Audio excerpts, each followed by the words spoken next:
refuse approval of this project. Pennsylvania Republican Congressman Tim Murphy joins me now. He was also involved in the look into the Solyndra company. He's on the House Energy and Commerce Committee and says that the project is worth looking into and perhaps a congressional investigation. Congressman, good morning. Good to have you here this morning. Good morning, Martha. Good to be with you. So obviously this has been very controversial, as I said, over the last 10 years. So it has made it through twice, I believe, through Bush administration, purview, and now it is under Obama administration purview. So, I guess it's very bipartisan approval so far of this project. So why do you have a problem with it?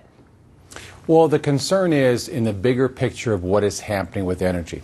Keep in mind that wind energy is subsidized about $56 per kilowatt hour, coal about 64 cents. And this is a continued push by the administration to push one type of energy, this green energy, wind and solar, while cutting off so many other areas. Keep in mind, we're very concerned about this 40 months plus of poor job reports, unemployment above 8%. Coal is looking at losing a couple 100,000 jobs per year. What's happened here is the administration has managed to push through and bypass concerns of the Federal Aviation Administration about having blind spots with radar with this. But they've been able to move this through quickly. In other areas, however, they've stalled for the longest time in permitting us to drill for oil or natural gas offshore while they push for wind offshore. So it is this biased approach which is hurting our economy and hurting our jobs for the sake of the green energy, which concerns us deeply. Wouldn't they say that there are, lots of successful wind farm projects like this in Europe? According to what I read, the people who are in favor of the project say that it would create about 75% of the energy that the Cape needs. So I guess it's a question of why not try this as part of an above all of the above kind of solution to energy? Well, if it indeed was all the above solution energy, that would be worthwhile. No one's against wind and solar overall, but it is to the exclusion of coal. Coal has dropped now from 50% of our energy to 30% of our energy. People can expect their their electric bills to increase by about 30 to 40% over the next few years. These are families who are already hurting from spending a couple of $1,000s more per year on gasoline will now be spending $300 or $400 more per year on electricity. Look at the manufacturing losses in this country because of the increased cost of energy.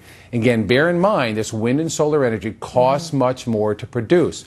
We have massive supplies of coal. We can clean it up, but this administration has abandoned its promise of working on clean coal technology to the exclusion of working with these other green energy. It concerns us that this indeed is not an all-the-above energy picture, and it's going to cost us more jobs. Let's take a look at this is a statement that the FAA put out, because now, as you point out, they're being accused of greenlighting this project when they felt that maybe it wasn't in the best interest of flight patterns around the Cape. They say that employee opinions that are expressed in internal emails or documents are not official agency positions. The FAA makes obstruction evaluation based on safety considerations and the available solutions to mitigate potential risks. And what they're referring to there is this Freedom of Information request that was just fulfilled a couple of days ago that shows a pattern of emails from some folks at the FAA that indicates that they felt that they couldn't speak freely, that they were under pressure by the administration to greenlight this project. Is Congress going to look into that? Are you going to do an investigation?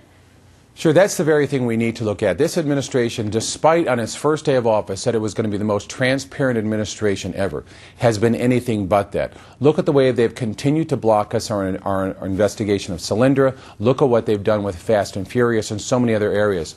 We'd love to see exactly what the facts are here with the FAA. And look, if this isn't a dangerous area, if it creates big blind spots for aircraft and for air traffic control, that's an important aspect we need to be taking a careful look at. It's interesting that Ted Kennedy, long a proponent during his life of environmental, making environmentally sound choices, was very much against this Cape Wind project. The whole Kennedy family has been very much against it, and that would no doubt put them at odds, I guess, with the administration on this and the prior administration. Well, and it's important to find out exactly why that was.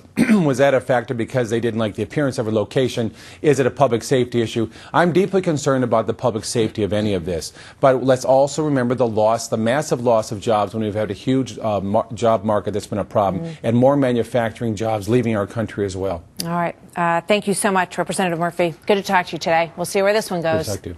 Have a great day, Martha. You too. Right. Yeah. New concerns about the quality of health care under the new Affordable Care Act.